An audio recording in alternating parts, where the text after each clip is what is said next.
Today, we expose what's happened to 10 of Britain's most famous tourist towns, places that were once the beating heart of the Great British Holiday, places packed with hundreds of thousands of visitors every summer, places that now feel like the tide has gone out and never come back. Boarded up shops, empty hotels, high streets where butchers and big brands have been replaced by barbershops and vape stores. Grand Victorian seafronts crumbling into decay. These are Britain's tourism ghost zones. And in 2026, the crisis that created them has reached breaking point. The data behind this collapse is staggering. British spending on the Great Seaside Staycation has dropped by 28% since 2022, more than a quarter of the domestic tourism economy gone in just a few years. The inbound tourism economy has tipped into decline, with international tourists spending 5 million fewer nights in the UK between 2023 and 2024. And the Iran war that began in February 2026 has hammered the final nail in, with Visit Britain confirming flight bookings tracking down year on year and a sharp decline among Middle Eastern travellers.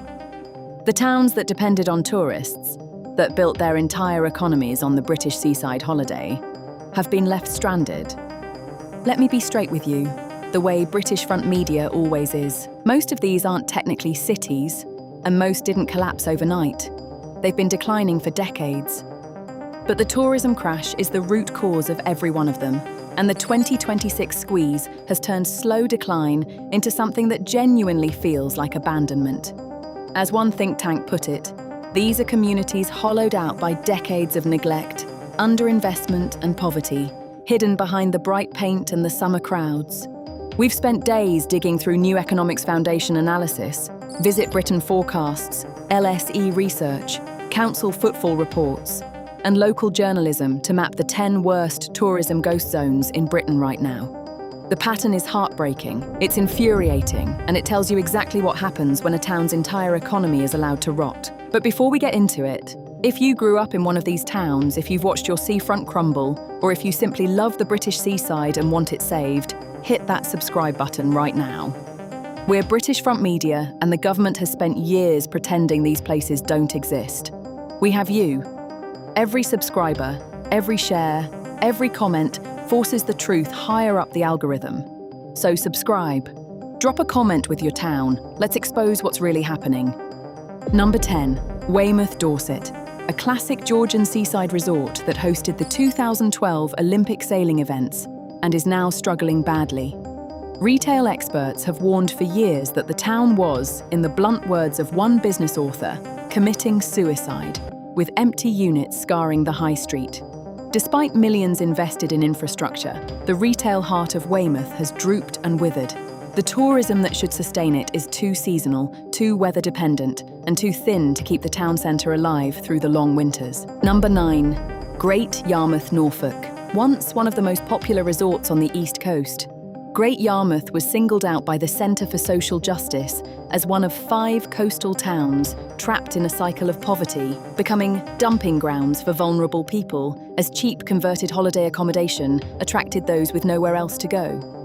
The amusements still light up in summer, but the underlying economy has been hollowed out, and the off-season town tells the real story: shuttered units, deprivation, and a tourism trade that no longer pays the bills. Number 8, Clacton-on-Sea, Essex. Clacton is home to Jaywick, officially the most deprived neighbourhood in all of England, with collapsing chalets and flood-prone streets that have become a national symbol of how far the coast has fallen. The LSE found that the poorest wards in the entire UK are in seaside resorts like Clacton and Blackpool, and that 41% of adults in Clacton have no qualifications, almost double the English average. The tourists that once filled it have gone abroad, and what's left is a community the government has chosen to ignore. Number 7, Rhyl, North Wales. Rhyl was one of the great working-class resorts of the Welsh coast, drawing holidaymakers from across the northwest for generations.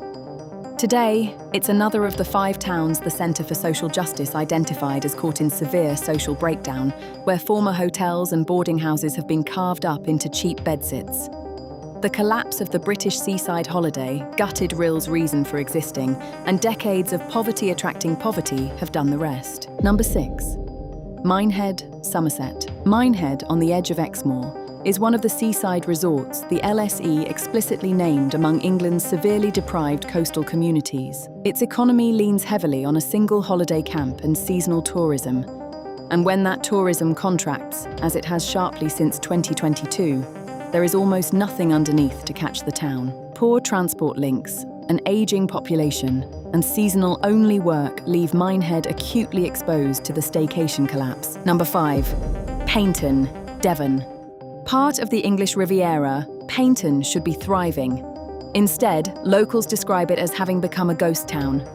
Where there were once 7 butchers, the high street has seen butchers, shops, and big brands move out, replaced, residents say, with barbershops, 4 of which sprang up in a short period. Locals are furious at a council they accuse of wasting £13.36 million of future high streets funding on plans that never materialised. The neighbouring Torquay economy suffers the same problem, a dysfunctional housing market where people cannot afford to live in the town to fill the tourism jobs that remain. Number 4. Ipswich, Suffolk. Not a seaside resort, but a striking example of how collapsing footfall hollows out a town centre.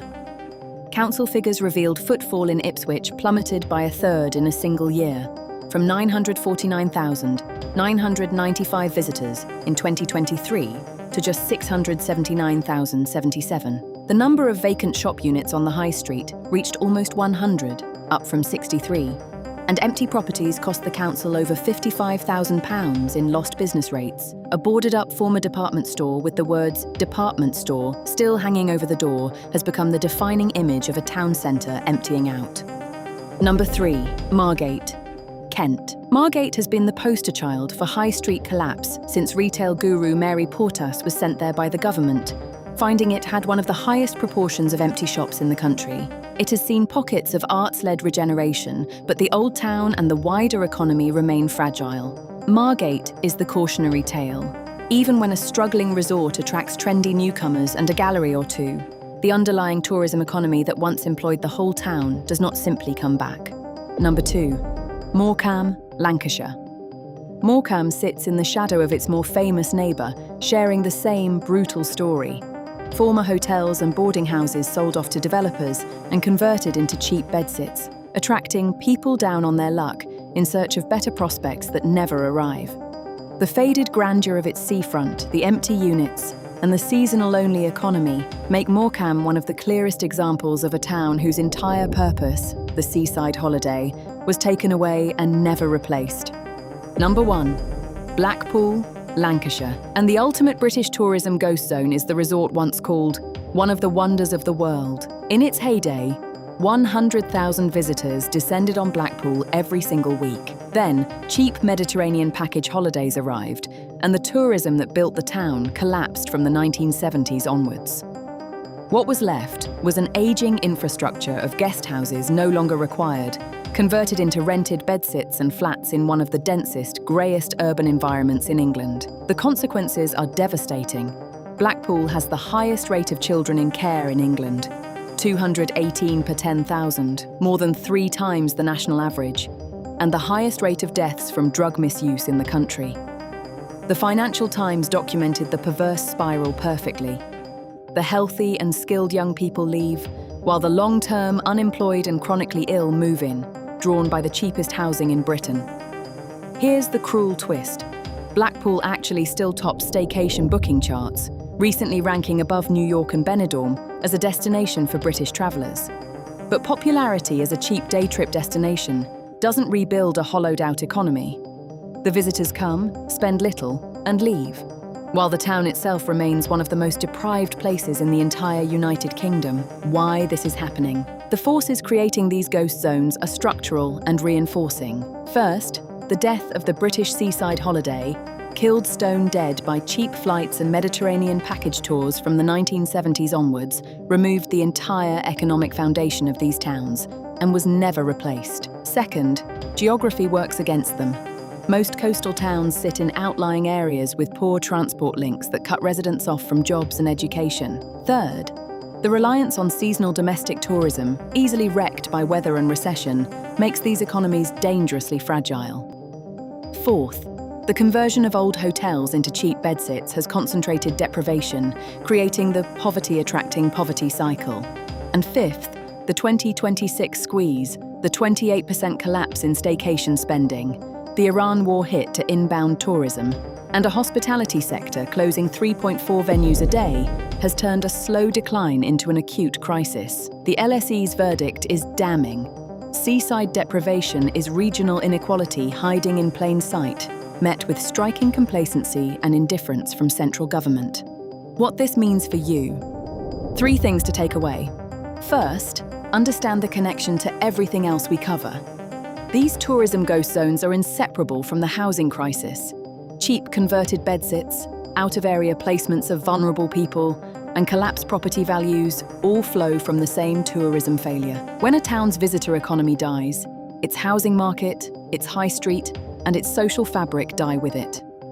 First, if you're considering buying property in one of these towns because it looks cheap, be cautious. A low price in a tourism ghost zone is not a bargain. It's a signal of an economy with no demand pressure and structural decline behind it, exactly as we've seen in Blackpool's rock-bottom housing market. Third, if you genuinely want these places saved, the lever is real investment in transport, in year-round employment beyond tourism, and in housing. Not the recycled regeneration funds that towns like Paignton accuse their councils of wasting on plans that never come to fruition. These towns don't need bunting and a new car park. They need an economy. The truth nobody in government will say out loud is this: Britain's seaside ghost zones aren't a natural disaster. They're the predictable result of letting cheap foreign holidays gut an entire category of British town and then walking away for 50 years. The bright paint and the summer crowds hide communities that have been abandoned, and the 2026 tourism crash has stripped away even that thin disguise. Behind it lies the real Britain the politicians don't want you to see. Empty shops, crumbling seafronts, and some of the poorest, most neglected communities in Western Europe. If this video opened your eyes to what's really happened to Britain's tourist towns, hit that subscribe button one more time. Drop a comment with your town and what its high street looks like now. And subscribe to British Front Media because we're doing this every single week. New investigation, new expose, new truth the establishment doesn't want you to hear. Until next time, read the data, question the headlines, and protect your home.